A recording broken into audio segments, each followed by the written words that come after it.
This call is now being recorded.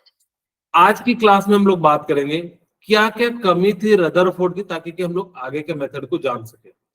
फिर बताएंगे कि मिलिकन ऑयल ड्रॉपलेट मेथड क्या है। फिर हम बात करेंगे isotope, isobar, isotone, atomic mass and जो है एटॉमिक नंबर, आइसोडाइपर, आइसोस्टेयर, इन सभी चीजों और आइसो इलेक्ट्रॉनिक्स, इन सभी चीजों के बारे में आज की क्लास में हम लोग बात करेंगे। क्योंकि पिछली कई बार जो है आइसो इलेक्ट्रॉनिक्स से जो है क्वेश्चन पूछे गए, तो इसलिए काफी ज्यादा इंपॉर्टेंट हो जाता है। तो आप लोगों को आज की क्लास थोड़ा सा ध्यान से पढ़ना पड़ेगा। बेसिकली जो है आइसो इलेक्ट्रॉनिक्स वाले, आपको इन सभी टर्म को मैं ट्रिक से बताऊंगा कि आइसोटोप्स, आइसोबार, आइसो इलेक्ट्रॉनिक्स को कैसे याद रखना है। तो ये आज की क्लास में हम लोग जो है बात करेंगे। ओके, तो बेसिकली रदरफोर्ड ने, आपको मैंने बताया था कि यहाँ पे क्या लिया हुआ था, कोई भी एक यहाँ पे जो है अल्फा पार्टिकल था। तो अल्फा पार्टिकल क्या था, He++ था। इसी को हम लोग क्या कहते थे, अल्फा पार्टिकल। ये गोल्ड फॉइल से जाती थी और मैक्सिमम क्या हो जा रही थी, पास हो जा रही थी। क्यों पास हो जा रही थी? क्योंकि इसके पास मोस्ट ऑफ द जो था वैकेंट स्पेस था, तभी जो है पास हो जाएगी। ऐसे समझ सकते हो कि मान लीजिए ये क्या है, न्यूक्लियस है और ये जो है रुई की गठरी है। अगर आप बंदूक चलाओगे तो यानी कि आसानी से इधर पास हो जाएगी, इधर आसानी से पास हो जाएगी, और जब वो सेंटर से जाएगी तो क्या हो जाएगी, टकरा के रिटर्न हो जाएगी। तो जिस कारण से हमने क्या कह दिया कि यहाँ पे जो है मोस्ट ऑफ द स्पेस जो होता है वो क्या होता है, वैकेंट है। इसी कारण से ये स्ट्रेट लाइन में पास हो गए। यहाँ पे फ्लोरोसेंट की कोटिंग भी किए रहते हैं, ताकि कि आपको पता लग सके कि वो जो है किस प्रकार से चमक रहा है या नहीं चमक रहा है, लाइट कहाँ से आ रही है। उसके बाद देखा कुछ सम एंगल पे डेविएट हो रहे थे और कुछ जो है लार्ज एंगल पे क्या हो जा रहे थे, डेविएट हो जा रहे थे। ये सारी बातें की, ये बेसिकली हम लोगों ने बताया था कि मोस्ट ऑफ द रेज जो है सीधे सीधे पास हो जा रहे हैं और सम जो है क्या हो जा रहा है, डेविएशन पे पास हो जा रहे हैं। क्या क्या पॉइंट हमने ऑब्जर्व किया था, most of them pass undeflected. हाँ बोलिएगा ऋषि। ओके, ये सारे हमने पिछले क्लासेस में बताया, तो बस जस्ट हम रिकॉल करा रहे हैं। Most of them pass undeflected, यानी कि क्या हो जाएगा कि सीधे सीधे पास हो जाएगा। इसका मतलब है क्या है कि इसमें कोई भी रास्ते में कोई रुकावट नहीं आ रही थी, सीधे सीधे पास हो रहा था। कुछ एंगल पे पास होगा, लेकिन 20,000 में से एक अल्फा पार्टिकल कितने डिग्री पे रिटर्न हो जाएगा, 180 डिग्री पे। आप इसको, हाँ वेरी गुड, यानी कि 20,000 में से एक अल्फा पार्टिकल क्या हो जाएगा, रिफ्लेक्ट हो जाएगा, और स्मॉल एंगल पे क्या हो जाएंगे, बहुत ही कम हो जाएंगे। क्या क्या ऑब्जर्वेशन है, क्या क्या कंक्लूजन है, ध्यान से सुनिएगा कि most alpha particle pass through the foil without deflection, यानी कि इसका मतलब क्या है कि सारे पास हो गए तो इसके रास्ते में कोई नहीं है। इसका मतलब जैसे कि आप सपोज करो कि अगर आसमान में पत्थर को छापते हो, अगर कोई चीज नहीं है तो इसका मतलब क्या है कि सारा का सारा खाली है। तो वही उन्होंने कहा कि most of the alpha particle pass through the gold foil without deflection. इसका मतलब है कि उसके पास क्या, एम्प्टी स्पेस ज्यादा है। तो इस कारण से किसी भी एटम में क्या हो जाएगा, एम्प्टी स्पेस जो है बहुत ज्यादा हो जाता है। Second point, observation, few alpha particle were deflected by small angle. अच्छा, कोई मुझे बता सकता है, मैंने पिछली क्लास में बताया था कि क्यों अल्फा पार्टिकल जो डिफ्लेक्ट करता है। पॉजिटिव वेरी गुड, यानी कि यहाँ क्या होता है, अल्फा पार्टिकल पे भी पॉजिटिव चार्ज होता है और उसके न्यूक्लियस में भी पॉजिटिव चार्ज होता है, जिस कारण से वो क्या कर जाता है, रिपेल कर जाता है। और आपको पता होगा कि दो अपोजिट चार्ज जो है अट्रैक्ट करते हैं और दो सेम चार्ज जो है वो क्या करते हैं, रिपेल टू ईच अदर करते हैं। इसी कारण से दोनों को क्या कर देगा, रिपेल कर देगा यहाँ पे जो है अल्फा पार्टिकल को। 20,000 में से एक अल्फा पार्टिकल क्या हो जाते हैं, 180 डिग्री पे जो है क्या हो जाते हैं, यानी निकल जाते हैं। अब हम बात करते हैं यहाँ से, ये जो है हम लोगों ने पिछले क्लासेस में नहीं पढ़ा, तो यहाँ पे ध्यान दीजिएगा। एटम कंसिस्ट ऑफ, ठीक है, जस्ट वन मिनट,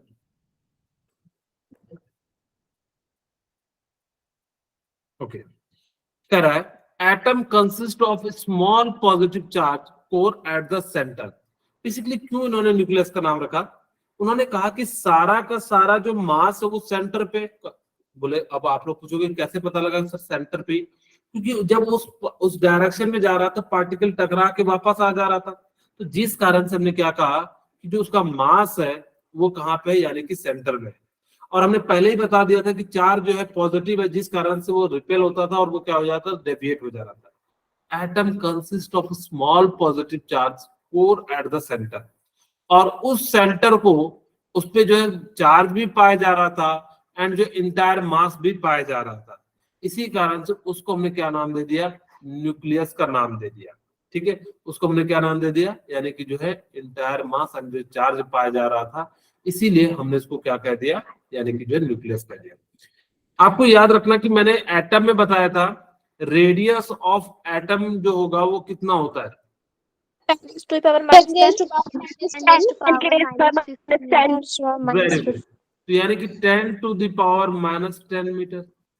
अच्छा, मैंने एक और बात बताया था, radius of nucleus 10 to the power minus 15 meter. Very good, 10 to minus 15 metre हो जाएगा। मैं यहाँ पे ना आपके लिए एक फॉर्मूला लिख रहा हूँ, ठीक है। फॉर्मूला क्या है, radius equal to R nought A to the power 1/3। अब कहोगे सर ये क्या है, अगर मान लो कि आपको किसी एटम का न्यूक्लियस का रेडियस निकालना है, अब जरूरत पड़ सकता है ना, एटम के रेडियस का पड़ सकता है तो न्यूक्लियस का भी पड़ सकता है, तो आप इस फॉर्मूले का यूज कीजिएगा। आर यहाँ पे क्या है, रेडियस ऑफ न्यूक्लियस,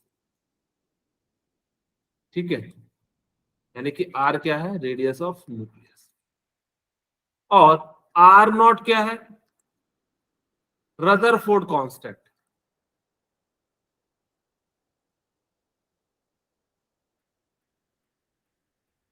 और रदरफोर्ड कांस्टेंट की जो वैल्यू लेनी है वो 4/3 into 10 to the power minus 15, ठीक है।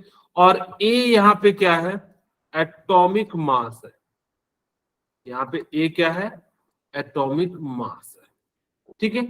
और ये इसका मतलब 1/3 का मतलब तो आप समझते ही होंगे कि कितना हो जाता है। अब जैसे कहते हैं find the radius ratio of atom and nucleus. अब आपको बताना है कि रेडियस रेशियो एंड एटम का जो है क्या हो जाएगा, रेशियो कितना हो जाएगा। तो हमसे पूछा गया रेडियस रेशियो ऑफ एटम, यानी कि आर ए ले लेते हैं, यानी कि रेडियस ऑफ एटम, ठीक है। अगर से आप कैपिटल में लेना चाहते हो तो यानी कि ले सकते हो, मैं लिख देता हूं, radius of atom divided by, आपको किसका निकालना है, रेडियस ऑफ न्यूक्लियस। कहोगे सर हमें तो कुछ दिया ही नहीं है, तो हम रेंज में निकालेंगे। हम उन्हें जो अभी लिखा था वो क्या लिखा था, रेंज लिखा था, तो यहाँ पे भी हम लोग क्या कर देंगे, रेंज लिख देंगे। रेडियस ऑफ एटम का रेंज कितना होता है, 10 टू द पावर माइनस 10, और इसका कितना होता है 15, और यहां से सॉल्व कीजिएगा तो कितना आ जाएगा, 10 टू द पावर 5 टाइम्स। इसका मतलब क्या हुआ कि रेडियस ऑफ एटम जो है वो 10 टू द पावर 5 टाइम्स बड़ा होता है न्यूक्लियस से। एटम का साइज इतना बड़ा होता है जिस कारण से मोस्ट ऑफ द रेज, सोच सकते हो 10 टू द पावर, अगर मैं कहूं 10 टाइम्स ही तो बहुत ज्यादा हो जाता है, और यहाँ पे कितना 1 लाख टाइम्स बड़ा होता है। 1 लाख टाइम्स सोच सकते हो कितना बड़ा होगा, अगर जब 2 होगा तो सोचो कि 2 का 1 लाख टाइम्स कितना हो जाएगा, बहुत ज्यादा हो जाएगा। तो इसी कारण से इसका जो स्पेस होता है वो बहुत ज्यादा हो जाता है। मैं अगर जो समझाने का प्रयास करूं कि कितना बड़ा एटम और न्यूक्लियस का होता है, एक अगर जो रियल एग्जांपल के साथ समझाऊं, आपके एनसीईआरटी में दिया हुआ है, अगर जब बॉल के साइज का आपने न्यूक्लियस ले लिया, जो टेनिस बॉल होता है ना, तो कहा जाता है कि जितना बड़ा स्टेडियम होगा ना उतना बड़ा एटम हो जाएगा। मेरी बात ध्यान सुनना, मैंने क्या कहा कि अगर जो टेनिस बॉल का अगर जो इतना बड़ा न्यूक्लियस होगा तो उसका एटम का जो साइज होगा वो स्टेडियम के बराबर हो जाएगा। सोच सकते हो कि कितना बड़ा स्टेडियम होगा, उसमें कितने रेस पास हो सकते हैं। इसी कारण से इसका मास जो होता है वो कितना टाइम्स हो जाता है, और इसका जो रेडियस होता है वो कितने टाइम्स हो जाता है, यानी कि जो है रेशियो जो है 10 टू द पावर 5 टाइम्स हो जाता है।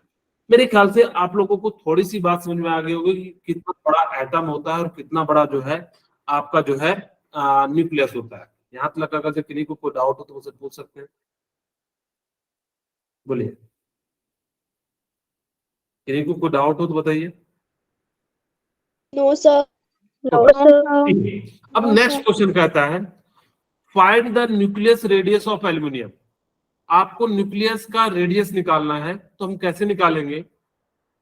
आपके पास फॉर्मूला पता है, r equal to r nought a to the power 1/3?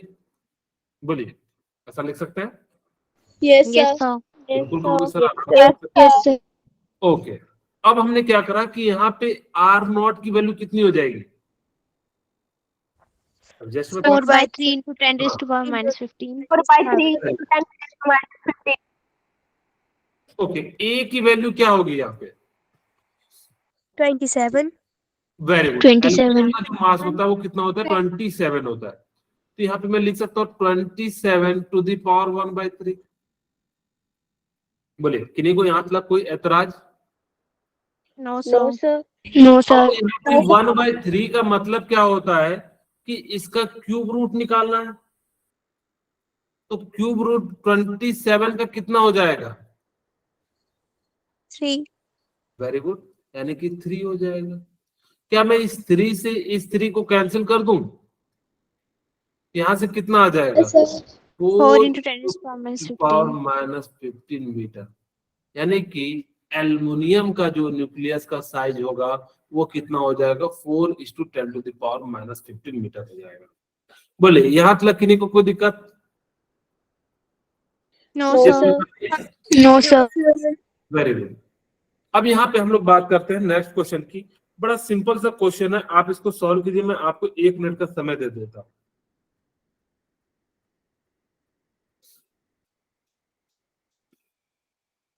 बहुत ही आसान सा है, आपको फॉर्मूला लगाना है और कोई भी एक एलिमेंट है, find the nucleus radius of element if its mass is 64, और उसका मास जो है कितना है? 64 दिया हुआ है।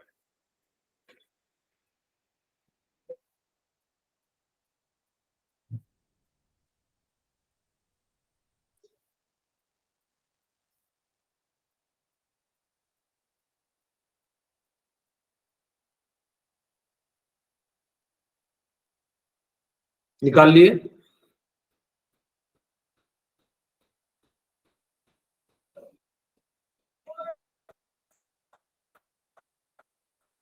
4.8. Okay, very good. चलिए, थैंक यू। अब मैं निकाल देता हूं। अब आपके पास फॉर्मूला क्या है? Radius of nucleus equal to R nought A to the power कितना हो जाएगा? 1/3। ठीक है, आर नॉट की वैल्यू कितनी हो जाएगी? 4 4 over 3 raised to power minus 15. Minus 15 into a की वैल्यू कितनी दी हुई है? 64 एटॉमिक 64. नंबर, यानी कि कितना हो जाएगा? 64 पे पावर 1/3 हो जाएगा। और यहां से 4/3 into 10 to the power minus 15 into 4 लिख दो डायरेक्ट? बोलिए, Yes, sir. मतलब Yes, sir. Yes, sir. अगर किसी Yes, को sir. ये दिक्कत आ रहा होगा, सिर्फ 1/3 का मतलब क्या है, आप उसको 3 के टर्म में तोड़ के जो है अगर जो निकालोगे तो 1 निकलेगा, यहाँ से जो है 4 निकल जाएगा। अब जैसे ही करोगे तो यानी कि कितना आ जाएगा? 16 डिवाइडेड बाय 3, बोलिए, इंटू 10 टू द पावर कितना हो जाएगा? माइनस 15। और यहाँ से सॉल्व कीजिएगा तो कितना आ जाएगा? 5.3 into 10 to the power minus 15 metre हो जाएगा। बोलिए, यहाँ तक किन्हीं को कोई दिक्कत है तो मुझे बता दीजिए। No, sir. Sir. एक और क्वेश्चन देते हैं आपको। Find the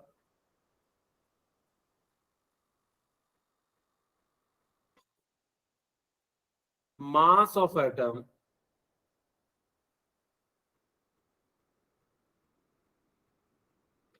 if its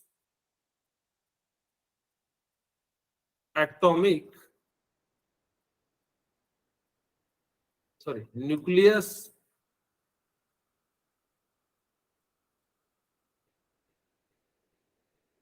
ratio, nucleus radius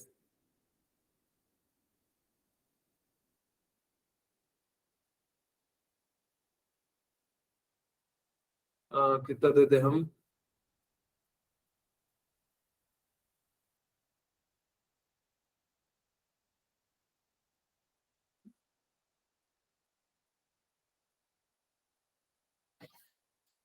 बीस by 3 into 10 to the power minus 15 metre. ठीक है, जस्ट रिवर्स दे दिए। आपको बेसिकली क्या करना है कि उसका जो है मास निकालना है। वो जो एटम है उसका मास क्या है, लेकिन इस बार क्या दिया हुआ है, रेडियस न्यूक्लियस दे दिया है। क्या आप लोग ट्राई करना चाहोगे? Yes, sir. ओके, आपको Yes. मैं 1 मिनट का समय देता हूं, आप लोग फटाफट से इसको ट्राई कीजिए, फिर मैं इसको सॉल्व कर दूंगा।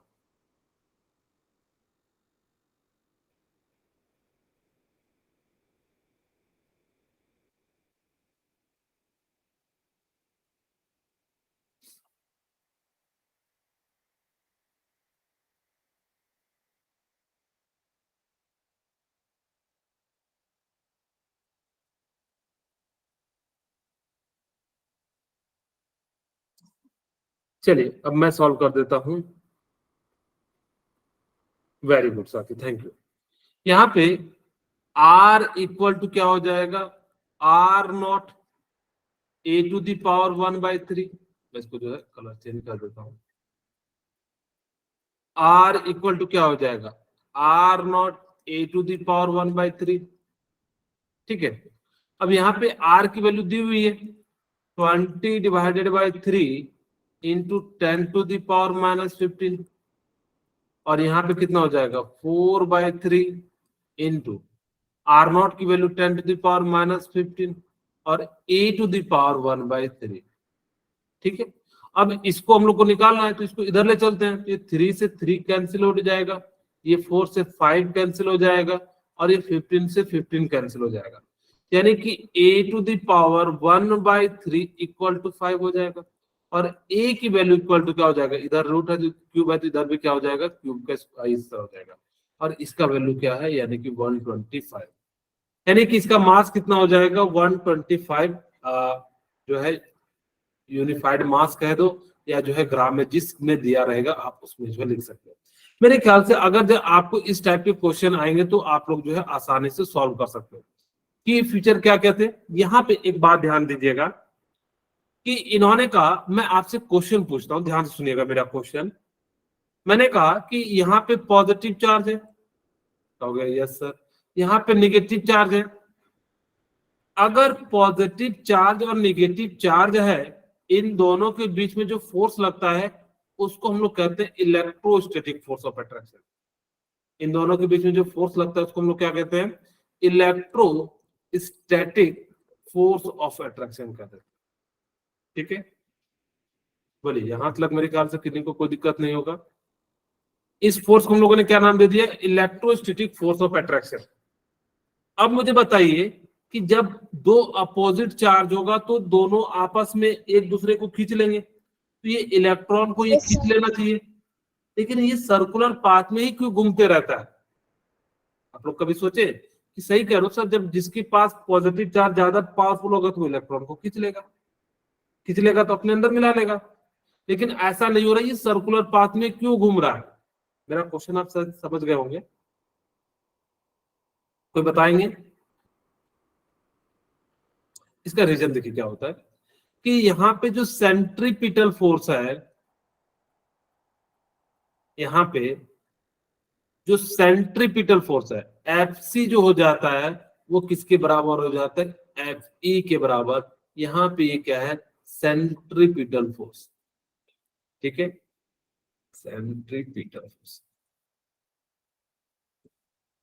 और Fe का मतलब क्या हो जाता है, इलेक्ट्रोस्टैटिक फोर्स ऑफ अट्रैक्शन। जब दोनों बराबर होगा तो इस कारण से क्या होता है, यानी कि जो है दोनों आपस में आराम से सर्कुलर पाथ में घूमते रहते हैं। एक बच्चा मुझसे पूछा कि सर ठीक है, मुझे मान लिए कि सेंट्रीपिटल फोर्स बराबर है, इलेक्ट्रोस्टैटिक फोर्स बराबर है, इन दोनों के बीच में एक जो है सेंट्रीपिटल जो है बाहर की ओर लगेगा और इलेक्ट्रोस्टैटिक फोर्स ऑफ की जो है अंदर की ओर लगेगा, ये सर्कुलर पाथ में ही क्यों घूमता है? कोई कहेगा ट्रायंगुलर पाथ में क्यों नहीं घूमता, रेक्टेंगुलर पाथ में क्यों नहीं घूमता? आप लोग भी सोच रहे होंगे क्यों नहीं घूमता है, कोई रीजन बताएंगे? इसका रीजन है कि वो जो है ना चारों डायरेक्शन में जहां से बराबर फोर्स लगेगा वो उसी पाथ को क्या करते हैं, फॉलो करते हैं।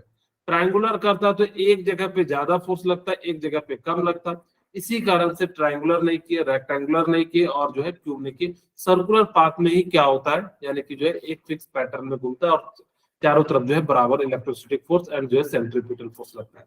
Centripetal force and electrostatic force दोनों आपस में बैलेंस होते हैं, इसी कारण से सर्कुलर पाथ में जो है घूमते रहते हैं।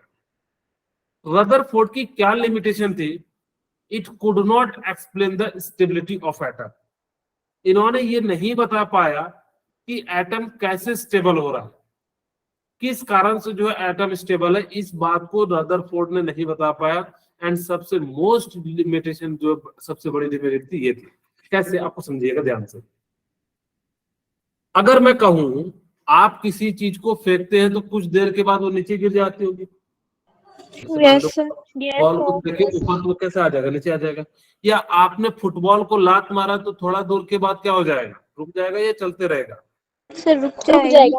रुक जाएगा। अब ऐसा तो नहीं कहेगा ना कि आपने लात मारा है तो अब तुम्हारे पास नहीं आएंगे, हम तो चलते चले जाएंगे, ऐसा तो नहीं कहेगा। शायद ऐसा नहीं अच्छा। कहेगा। वो क्या होता है कि कुछ दूरी के बाद जो है रुक जाता है। कुछ दूरी के बाद क्यों रुक जाता है बताइए? कहोगे सर क्योंकि वहां पे अर्थ क्या लगा रहा होता है, कौन सा फोर्स लगा रहा होता है? Gravitational force. ग्रेविटेशनल फोर्स ऊपर की ओर लगता है, फ्रिक्शनल फोर्स लगता है, ठीक है, जिस कारण से आपका ऑब्जेक्ट रुक जाता है। यही क्वेश्चन जो है, हाँ सॉरी फिर से बोलिएगा। ओके, यहाँ पे क्या होता है कि आपको पता है कि कोई भी चार्ज पार्टिकल अगर मूव करेगा तो कुछ समय के बाद क्या हो जाएगा, वो जो है एनर्जी कम करेगा, उसकी एनर्जी कम हो जाएगी। अगर उसकी एनर्जी कम हो जाएगी तो कुछ समय बाद धीरे धीरे धीरे धीरे वो न्यूक्लियस में आके मर्ज हो जाएगा। और अगर न्यूक्लियस में आके मर्ज कर जाएगा तो वो तो एटम स्टेबल ही नहीं हुआ क्या? ठीक है, नो सर। अगर वो नो एटम सर। स्टेबल नहीं हुआ तो यानी कि वो ऐसा ही तो मॉडल ही गलत होगा। अगर मैं कहूं कि सपोज कीजिए कि मेरे पास मान लीजिए कोई ये है और मैंने कहा कि कुछ समय के बाद जो इसका साइज धीरे धीरे कम होगा, कहोगे क्यों? क्योंकि इसके चार्ज पार्टिकल न्यूक्लियस में आ जाएंगे तो यानी इसका सारा का सारा क्या हो जाएगा, साइज छोटा होता चला जाएगा। जो कि इनकी ये बात जो है बहुत ज्यादा गलत थी। मैं इसको सिंपल तरीके में लिख देता हूं। If charge particle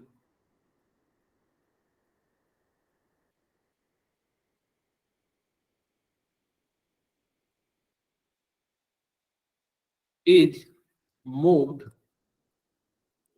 in circular orbit,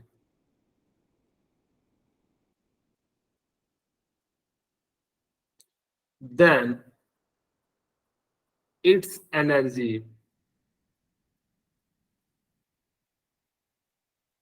decreases and then it collapses into nucleus. और ऐसा होता तो सारा का सारा एटम क्या हो जाता है, धीरे धीरे खत्म हो जाता है, यानी कि जो है सबका साइज क्या होता जाता है, छोटा होता जाता है। अभी मान लो कि हम लोग इतने बड़े हैं, कुछ दिन के बाद क्या हो जाते हैं, छोटे हो जाते हैं, लेकिन ऐसा नहीं होता। ठीक है, ये इनकी मेजर डिबेट थी। ओके, दूसरा, it could not explain the electronic structure of atom. Electronic structure का मतलब है जैसे मान लीजिए ये न्यूक्लियस है, हो सकता है कि सर्कुलर पाथ में घूम रहा हो सकता है कि वो तिरछा घूम रहा हो, ये सर्कुलर पाथ है, और वो हो सकता है कि वो ऐसा घूम रहा हो सकता है कि वो ऐसा घूम रहा हो। तो इन्होंने ये नहीं बता पाया कि it could not explain the electronic structure of atom, यानी कि किस प्रकार से एटम जो है यानी कि वो लाई कर रहा है, यानी कि किस प्रकार से घूम रहा है, इन सभी चीजों के बारे में जो है नहीं बता पाया था। एक और पॉइंट लिख लीजिए, इट कुड नॉट, या अकॉर्डिंग टू द, मैं लिख देता हूं, according to the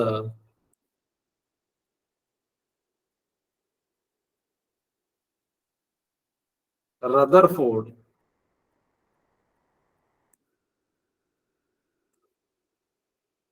according to the Rutherford atomic spectrum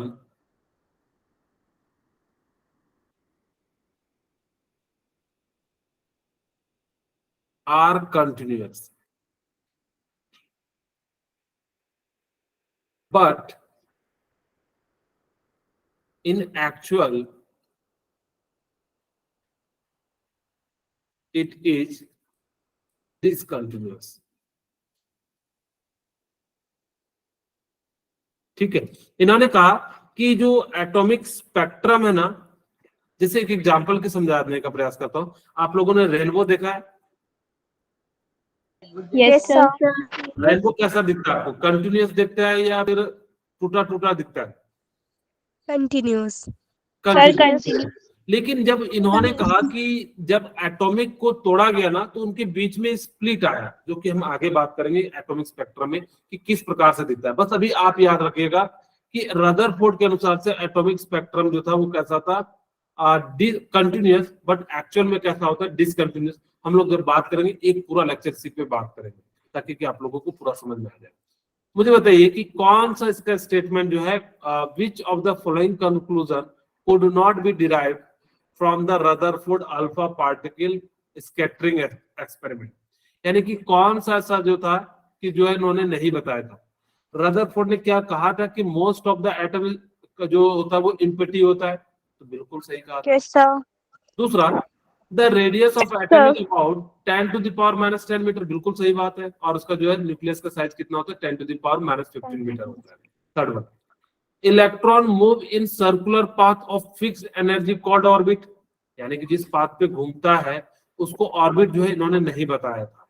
ठीक है, electron and nucleus held together, यानी कि ये बात जो सही था, क्योंकि उन्होंने बता ही नहीं पाया था कि किस प्रकार से इलेक्ट्रॉन जो है घूमता है। तो उसका राइट आंसर क्या हो जाएगा, यानी कि जो है किस बात को नहीं बता पाया था, वो किस पाथ पे घूमता है और उसको क्या कहते हैं। ये तो बहुत ही आसान सा है, तो आप लोग मुझे आज का आंसर बता सकते हैं, तो बताइए फटाफट से। Option 3. Option Option 2. Option B. D.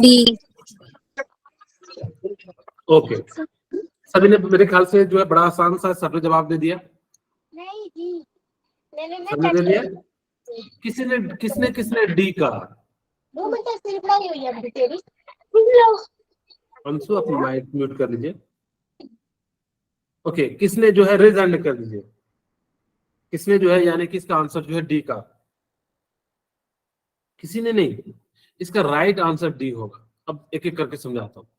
Proton is nucleus of deuterium, इसका मतलब है ड्यूटेरियम के न्यूक्लियस में मास कितना होता है, 2, और 2 मास तो होता नहीं है। प्रोटॉन इज अल्फा पार्टिकल, नहीं, प्रोटॉन अल्फा पार्टिकल नहीं होता। अल्फा पार्टिकल में 4 प्रोटॉन होते, तो ये भी गलत है। फिर proton is ionised hydrogen molecules. अब इसका मतलब इन दोनों को समझाता हूं। पिछली क्लास में मैंने कहा था कि H+ जो होता है वो प्रोटॉन के बराबर होता है, याद आ रहा है? Yes, sir. अगर जो H+ प्रोटॉन है तो यहाँ पे तो मॉलिक्यूल्स हैं। इसी कारण से इसका राइट आंसर क्या हो जाएगा, proton is ionised of hydrogen. Atom नहीं दिया तो यहाँ पे हम मॉलिक्यूल्स दे दिया, यहाँ पे इसका मतलब क्या हो जाएगा, एटम हो जाएगा। अब यहाँ पे याद रखिएगा, penetration power of proton is, mass जिसका ज्यादा होगा, mass is more, penetration is low. Mass number is high then penetration power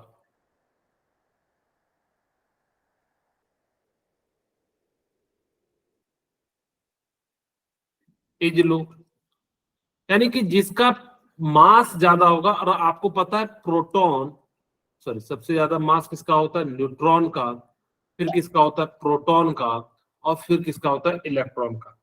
कोई मुझे बताएंगे न्यूट्रॉन का मास कितना होता है?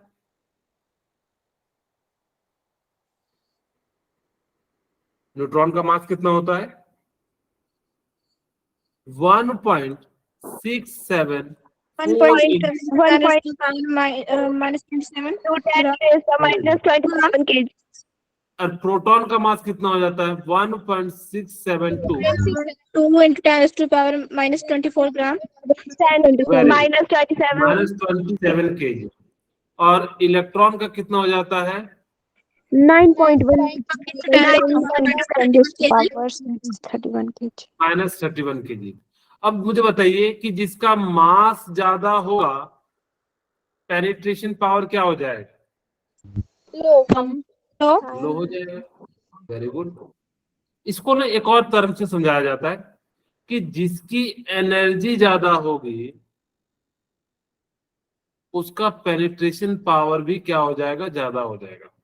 बेसिकली मेन तो तरीका यही होता है, लेकिन हम लोग जो है दोनों तरीके का यूज करेंगे, क्योंकि कई बार जो है आपको मास दिया रहेगा तो आप मास को देख के बता सकते हैं, और अगर एनर्जी जिसकी ज्यादा होगी उसकी पेनिट्रेशन पावर जो है ज्यादा होगी। अब मुझे बताइए कि इसका राइट आंसर क्या हो जाएगा? Less than electron. Very good. इसका राइट आंसर क्या हो जाएगा? पेनिट्रेशन पावर ऑफ प्रोटॉन जो हो जाता है वो क्या हो जाता है? Less than of electron. Less than electron. क्योंकि यहाँ पे क्या हो जाता है कि इलेक्ट्रॉन का मास कम है, जिसका पेनिट्रेशन पावर ज्यादा होगा। अगर आप सबसे ज्यादा जो पूछा जाए पेनिट्रेशन पावर तो किसका होगा? इलेक्ट्रॉन का, फिर किसका होगा? प्रोटॉन का, फिर किसका होगा? न्यूट्रॉन का। कई जगह पे प्रोटॉन और न्यूट्रॉन को इक्वल ले लेते हैं क्योंकि इनका मास लगभग इक्वल होता है। तो कई जगह पे आपको ऐसा भी दिख जाएगा, यहाँ पे जो है अगर हम बिल्कुल एक्सरसाइज मैनर में बात करेंगे तो आपको इस तरह से दिखा रहेगा। ठीक है, ओके। तो यानी कि दोनों सही है, बस आपको अंतर क्या है, यहाँ पे हम लोग एग्जैक्ट की बात कर रहे हैं, जबकि यहाँ पे क्या हो जाता है, क्योंकि देखिए दशमलव के थर्ड डिजिट से जो यहाँ पे जो डिफरेंस आता है वो भी बहुत कम। इसी कारण से हम लोग क्या कहते हैं, यहाँ पे जो है इलेक्ट्रॉन प्रोटॉन और न्यूट्रॉन का मास जो है बराबर हो जाता है। ओके, अब ये तो इतना सा हलवा सा क्वेश्चन है, मेरे ख्याल से आप सभी लोग जो है बना लेंगे। Rutherford experiment for the first time prove that an atom है, क्या बता रहे? Nucleus. इसका आंसर जो है राइट आंसर क्या हो जाएगा? न्यूक्लियस हो जाएगा। हैवीएस्ट पार्टिकल क्या होगा? न्यूट्रॉन, प्रोटॉन, इलेक्ट्रॉन, मेसॉन, क्या होगा? Neutron. Very good। इसका राइट आंसर हो जाएगा न्यूट्रॉन हो जाएगा। न्यूट्रॉन जो होते हैं वो क्या हो जाते हैं? हैवीएस्ट पार्टिकल हो जाते हैं। अब हम बात करते हैं जो R A Millikan oil droplet method है, कैसे बनता है। यहाँ पे ध्यान से सुनिएगा, आप लोगों को बहुत सारी चीजें सीखने के मिलेंगी। अब यहाँ पे हम लोग क्या करते हैं, इस प्रकार से पहले डायग्राम बनाते हैं। एक्चुअली उस डायग्राम में बताऊंगा तो आप लोगों को क्लियरिटी नहीं आएगी, इसीलिए मैं नया डायग्राम बना दे रहा हूँ, फिर उससे जो हम कुछ बातें जो है बता देंगे। ये मान लीजिए उनका जो है मिलिकेन का एक्सपेरिमेंट वाला जो है apparatus है, और यहाँ पे हम लोग क्या करते हैं, एटमाइजर यूज करते हैं, और यहाँ पे वैक्यूम ऑयल रहता है,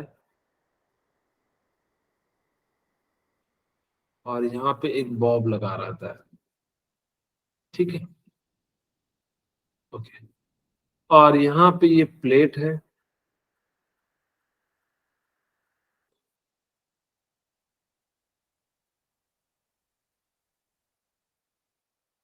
यहाँ पे एक दूसरी प्लेट है।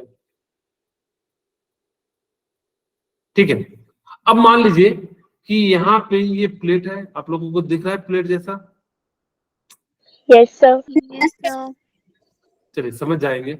यहाँ पे हमने क्या करा, एक्स रे वाली मशीन लगा दिया, यहाँ से एक्स रे पास होती है, और यहाँ पे हमने टेलीस्कोप लगा दिया, सॉरी टेलीस्कोप नहीं, माइक्रोस्कोप।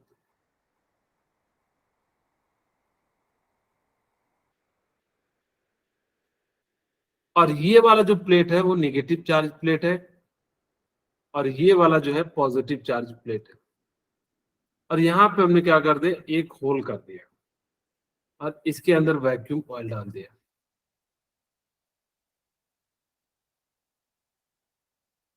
और इस वाले को हम लोग क्या कहते हैं, एटमाइजर कहते हैं।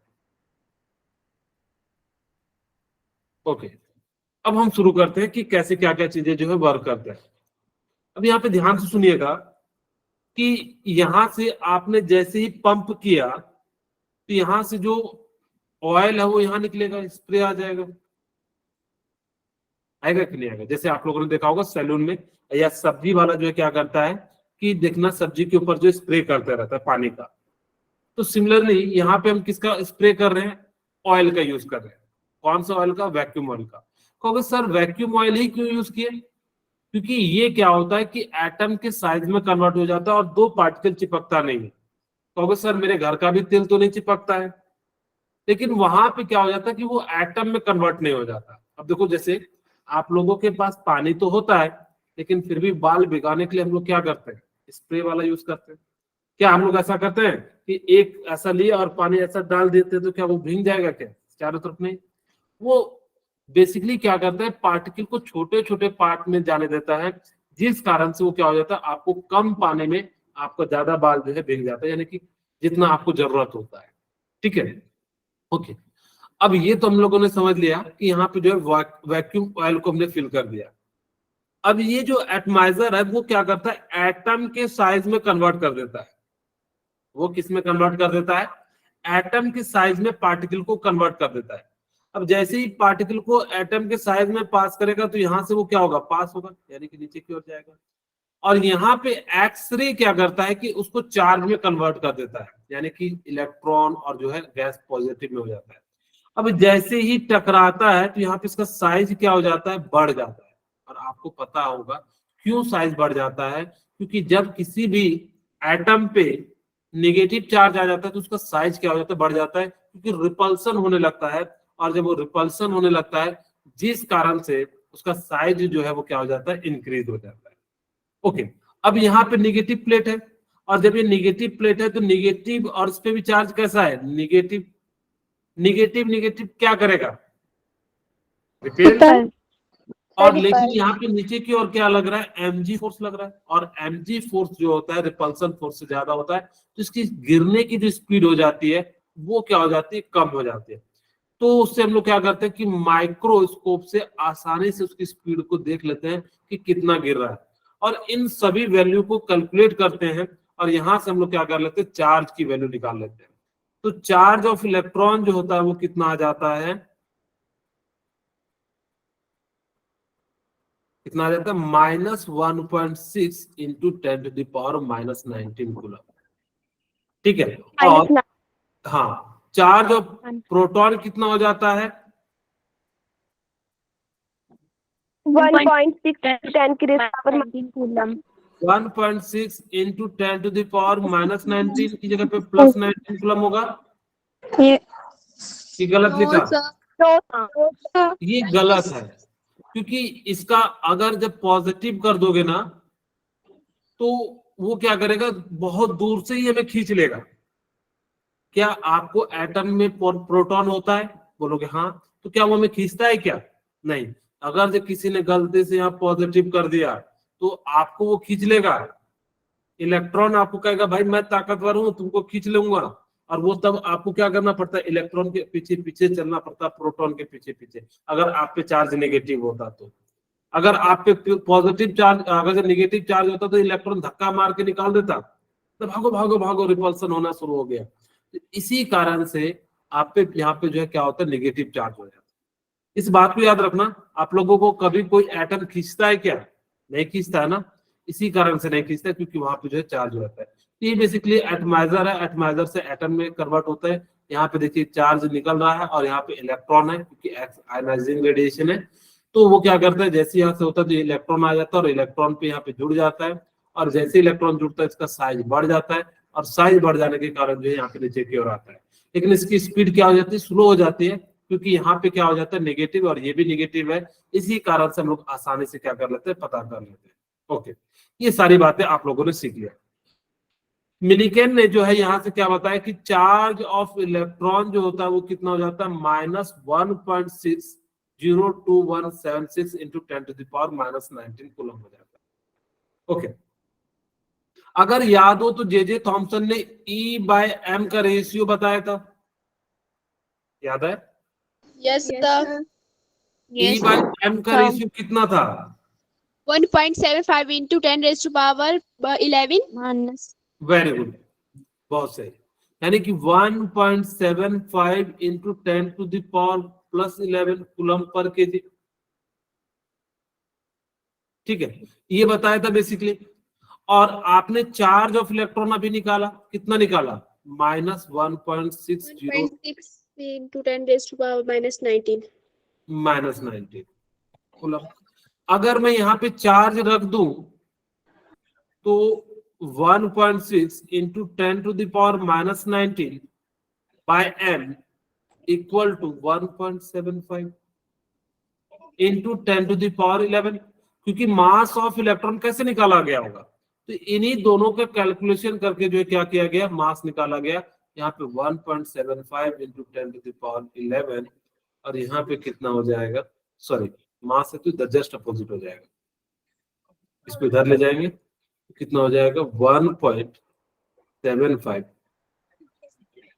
into 10 to the power 11 और ये कितना हो जाएगा 1.6 into 10 to the power minus 19 coulomb. सही लिखे हैं? Yes, sir.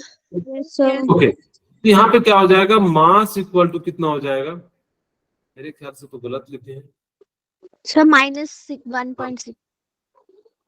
थोड़ा सा, ये क्या हो जाएगा, mass equal to 1.6 into 10 to the power minus 19 coulomb और यहाँ पे कितना हो जाएगा 1.75 into 10 to the power 11। Okay, अब जैसे इसको सॉल्व कीजिएगा तो मास ऑफ इलेक्ट्रॉन जो है कितना आ जाएगा 9.1 into 10 to the power minus 31 kg। तो इस प्रकार से क्या हुआ, यानी कि जो इलेक्ट्रॉन का जो है मास निकाला गया, ये क्या है m, मास ऑफ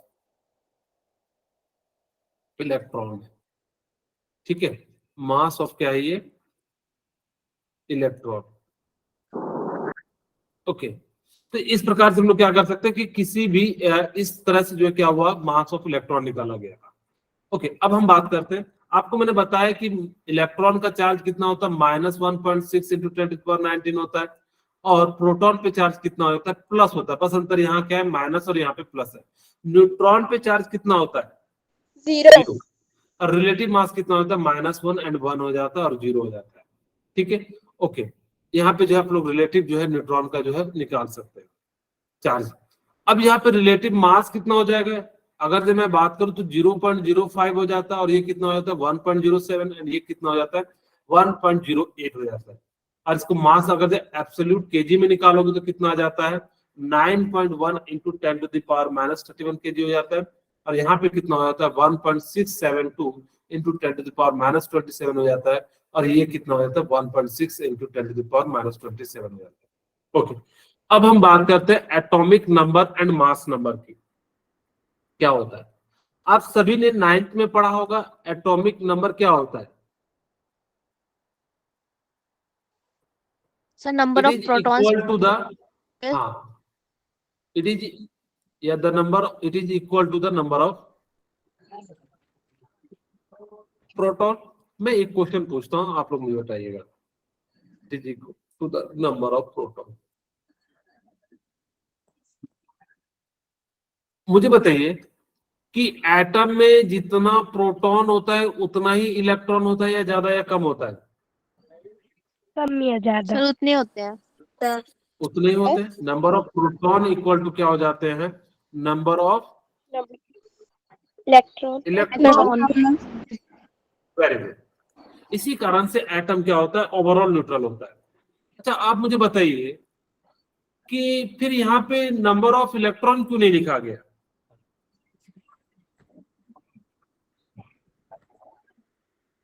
यहाँ पे नंबर ऑफ इलेक्ट्रॉन क्यों नहीं लिखा गया, it is equal to number of proton क्यों लिखा जाता है,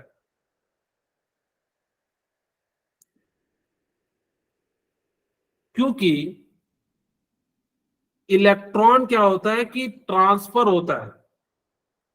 इलेक्ट्रॉन क्या हो जाएगा, एक एटम से दूसरे एटम जा भी सकता है, आ भी सकता है। अगर वो चले जाएगा तो उसका एटॉमिक नंबर तो घट जाएगा। अब अगर किसी का एटॉमिक नंबर हर बात थोड़े घटाएंगे बढ़ाएंगे, इसी कारण से हम नंबर ऑफ प्रोटॉन तो हमेशा क्या है, न्यूक्लियस में फिक्स है, इसी कारण से हम लोग क्या करते हैं, नंबर ऑफ प्रोटॉन को ले लेते हैं। अब आप कहोगे सर प्रोटॉन है तो फिर आप न्यूट्रॉन भी न्यूक्लियस में, वो भी तो नहीं जाता, आप उसको यूज कर लीजिए। एक्चुअली हम लोगों ने जिस समय ये एटॉमिक नंबर की कॉन्सेप्ट आया था तो उसमें ज्यादातर प्रोटॉन चल रहा था, इसीलिए हम लोगों ने जो है प्रोटॉन का ही यूज किया और जिस चीज का यूज कर रहे हैं उसी चीज को हम लोग आज फॉलो कर रहे हैं। ओके, यहां पे हम बात करते हैं अब second mass number. Mass number क्या हो जाएगा?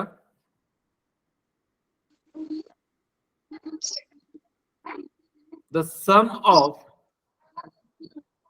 The proton, neutrons. yeah, sum, it is the total number of, ठीक है, the total number of proton and electron, यानी कि कितना मास, सॉरी, न्यूट्रॉन। अब आप लोग सोच रहे होंगे sir mass number equal to proton का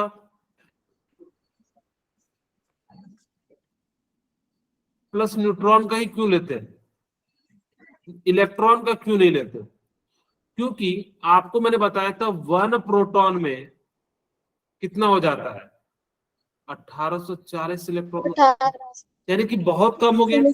इसी कारण से इलेक्ट्रॉन को मास में, एटॉमिक मास में नहीं लिखा।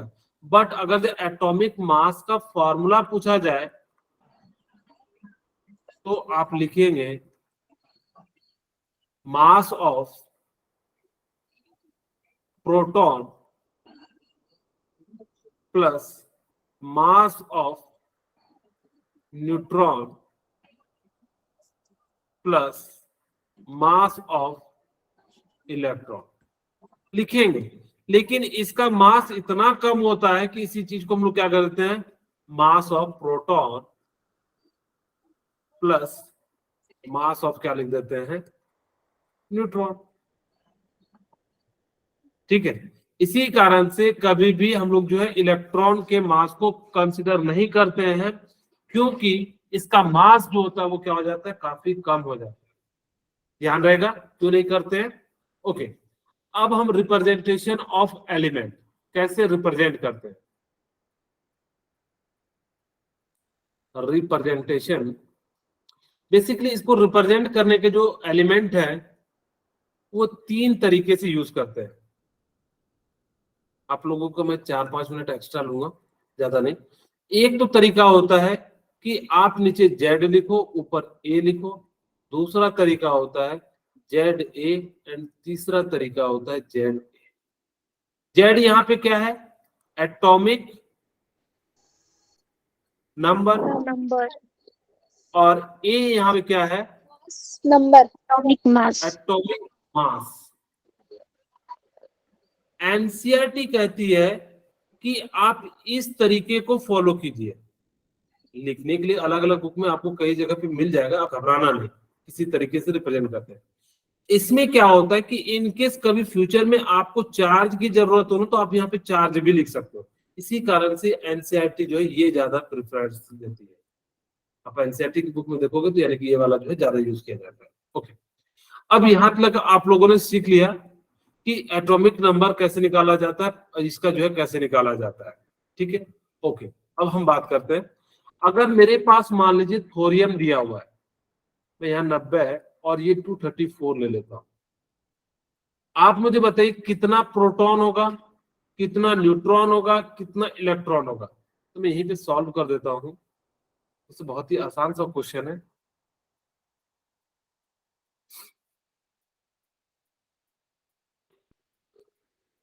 सॉल्व कर लिए, मैं 1 मिनट का समय देता हूं। Sir, 90 protons, very good, 90 you. electrons, very good, and and 144 जो है क्या हो जाएगा, neutron. न्यूट्रॉन। अच्छा, ये 90 है, मैं पूरा सिंपल तरीके से बनाता हूं। एटॉमिक नंबर कितना हो जाएगा, 90. 90 हो जाएगा। 90. अगर एटॉमिक नंबर किसके बराबर होता है, अभी जस्ट बताया, Number of protons. Number of proton, very good, यानी कि किसके बराबर हो जाता है, नंबर ऑफ प्रोटॉन के बराबर हो जाता है। बोलिए, नंबर ऑफ प्रोटॉन के बराबर हो जाता है। अब एटॉमिक नंबर इक्वल टू क्या हो जाएगा, नंबर ऑफ प्रोटॉन के बराबर हो जाएगा। ये जो ऊपर में एटॉमिक मास कितना दिया हुआ है, अच्छा यहाँ से पहले प्रोटॉन निकाल लेते हैं। तो एटॉमिक नंबर 90 है, तो नंबर ऑफ प्रोटॉन कितना हो जाएगा? 90 हो जाएगा। ओके, अगर नंबर ऑफ प्रोटॉन 90, अब यहाँ पे एटॉमिक मास दिया हुआ है, एटॉमिक मास कितना दिया हुआ है? 234। 234. Very good. अब एटॉमिक मास किसके बराबर होता है? Mass of proton plus mass of neutron. Mass of neutron. आपको प्रोटॉन की वैल्यू 90 है और इसकी वैल्यू कितनी है? 234। यहाँ से आप क्या कर सकते हो? न्यूट्रॉन की वैल्यू निकाल सकते हो। तो यहाँ पे कितना आ जाएगा? 144 न्यूट्रॉन। तो प्रोटॉन 90 हो जाएगा, न्यूट्रॉन 144 हो जाएगा, और इलेक्ट्रॉन जितना प्रोटॉन होता है उतना ही होता है, क्योंकि ये बात मैंने यहाँ पे लिख दी है। Number of proton equal to number of electron. ये कब होगा? जब इस पे ना तो कोई पॉजिटिव चार्ज हो ना ही नेगेटिव चार्ज हो, तभी। अगर जब पॉजिटिव एंड नेगेटिव चार्ज आ जाएगा तो खेल खत्म हो जाएगा, ठीक है? तब आपको जो है चेंज करना पड़ेगा, ठीक है? तो इस बात को याद रखिएगा। ओके, तो यहाँ पे हम लोग क्या कर सकते हैं? इस प्रकार से लिख सकते हैं, और यहां से हमारे पास कितना हो जाएगा? 144। अगर मैं सिमिलरली, अब आपके सामने ये तो कंप्लीट में कर नहीं सकता, तो एक और क्वेश्चन करा देता हूं। सपोज कीजिए मेरे पास एक एग्जांपल मैं देता हूं, बहुत ही सिंपल सा दे देता हूं। मेरे पास ऑक्सीजन है, 8 है, 18 है एंड -2 है। आप मुझे बताइए प्रोटॉन, न्यूट्रॉन एंड इलेक्ट्रॉन कितना होगा?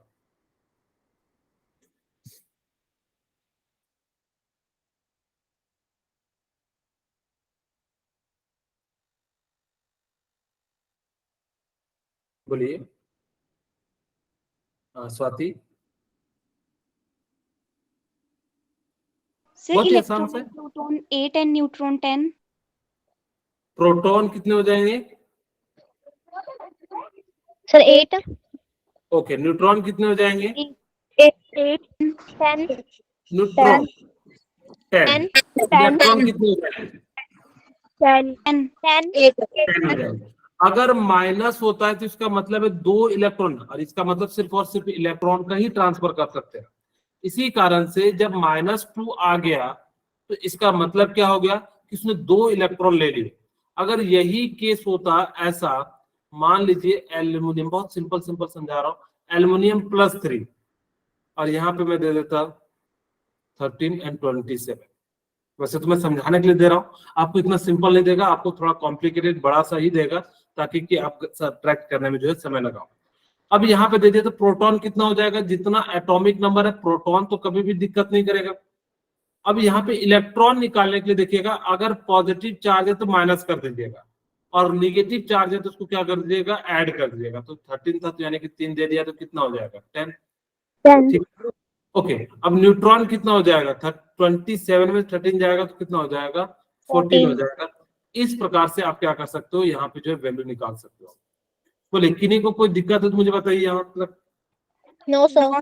मैं क्या No, 5 sir. ले लूं? आप लोगों का बहुत कम हो जाते हैं, पता नहीं क्यों आप लोग इतना लेफ्ट हो जाते हो। चलिए, समझ में नहीं आता है क्या आप लोगों को?